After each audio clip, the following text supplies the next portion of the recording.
अनेक महत्वपूर्ण समाचार सामे આવી રહ્યા છે। સુરેન્દ્રનગરથી તેની પર નજર કરીએ। કેનાલનું સમારકામ દરમિયાન પાણી છોડાતા ખેતરો જળબંબાકાર બન્યા છે। કેનાલનું સમારકામ કરવામાં આવ્યું અને પાણી છોડવામાં આવ્યું। સુરેન્દ્રનગરના અણીદ્રા માયનોર એક કેનાલનું સમારકામ ચાલી રહ્યું હતું।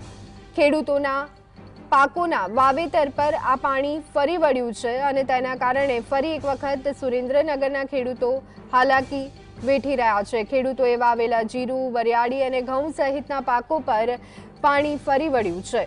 ખેતરોમાં ઉભેલા કપાસ, એરંડા જેવા પાકોને નુકસાન થતા ખેડૂતોમાં ભારે રોષ જોવા મળી રહ્યો છે। કેનાલનું સમારકામ અને તે દરમિયાન પાણી છોડાતા ખેતરો જળબંબાકાર બન્યા હતા અને તેના કારણે ખેડૂતોને હાલાકી વેઠવાનો વારો આવ્યો છે। પાક તૈયાર કરવામાં આવે છે મહા મહેનતે અને ત્યારબાદ બેદરકારીના કારણે જ્યારે આ પ્રકારની ઘટનાઓ બને છે ત્યારે ખેડૂતોના મહેનત પર જ પાણી ફરી વળે છે અને તે જ પ્રકારની સ્થિતિ અત્યારે હાલ સુરેન્દ્રનગરમાં જોવા મળી રહી છે। કેનાલનું કામ ચાલી રહ્યું હતું અને તે સમયે પાણી છોડવામાં આવતા આસપાસના ખેતરોમાં પાણી ફરી વળ્યું અને ઉભેલા કપાસ, એરંડા જેવા પાકને ભારે નુકસાન થયું છે।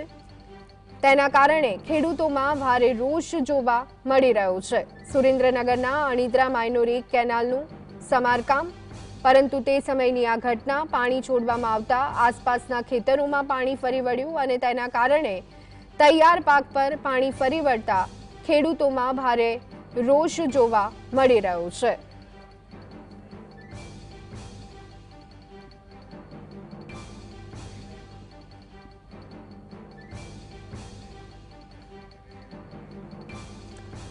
તો કપાસ અને એરંડા જેવા તૈયાર પાકો પર પાણી ફરી વળતા ખેડૂતો અત્યારે હાલ મુશ્કેલીમાં મુકાયા છે। એક તરફ કુદરત માર આપી રહી છે ખેડૂતોને, ત્યારે તંત્રની આવી બેદરકારી ખેડૂતો માટે ભારે સાબિત થતી હોય છે।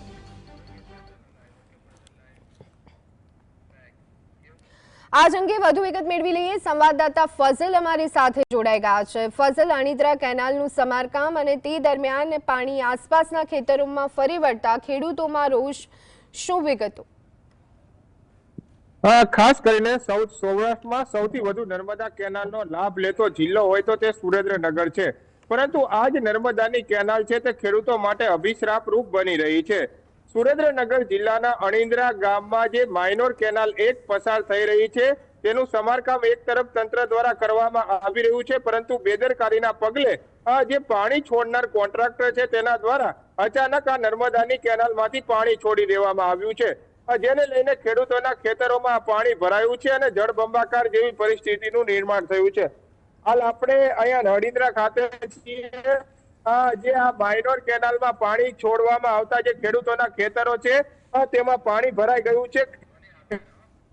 જઈ શકે તેવી કોઈ પણ પ્રકારની પરિસ્થિતિ નથી। એક તરફ સુરેન્દ્રનગર જિલ્લાના ખેડૂતો દ્વારા જીરું, વરિયાળી, ઈસબગુલ, શાકભાજી જેવા અલગ અલગ પાકોનું વાવેતર કર્યું છે, ત્યારે બીજી તરફ હાલની પરિસ્થિતિમાં જે તેમની હાલત છે તે કફોડી બનતી જઈ રહી છે।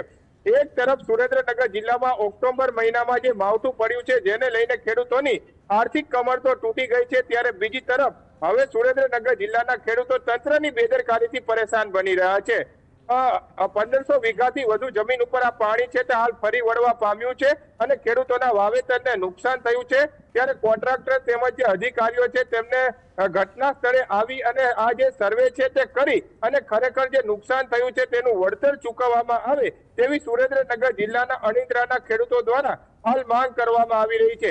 એક તરફ રવિ પાકની સિઝન ચાલી રહી છે, ખેડૂતો વાવેતર કરી રહ્યા છે, પરંતુ તંત્રની સતત બેદરકારીના કારણે હાલમાં જગતનો તાજ છે તે વધુ પરેશાન બનતો જતો હોય તેવું હાલ લાગી રહ્યું છે। છેલ્લી 24 કલાકથી આ માયનોર કેનાલનું સમારકામ ચાલુ હોવા છતાં પણ પાણી છોડી દેવામાં આવતા પાણી હાલની પરિસ્થિતિમાં પણ કેનાલમાં છોડવાનું શરૂ રાખવામાં આવ્યું છે। હજુ પણ આ પાણી બંધ કરવામાં નથી આવ્યું, જેને લઈને ખેડૂતોની પરિસ્થિતિ છે તે અત્યંત કફોડી બનતી જઈ રહી છે અને આગળના ખેતરોમાં પણ આ પાણી પ્રસરી રહ્યું છે અને ભારે નુકસાન થવાની ભીતિ હાલ સર્જાઈ છે। જી ફઝલ, આભાર સમગ્ર માહિતી આપવા।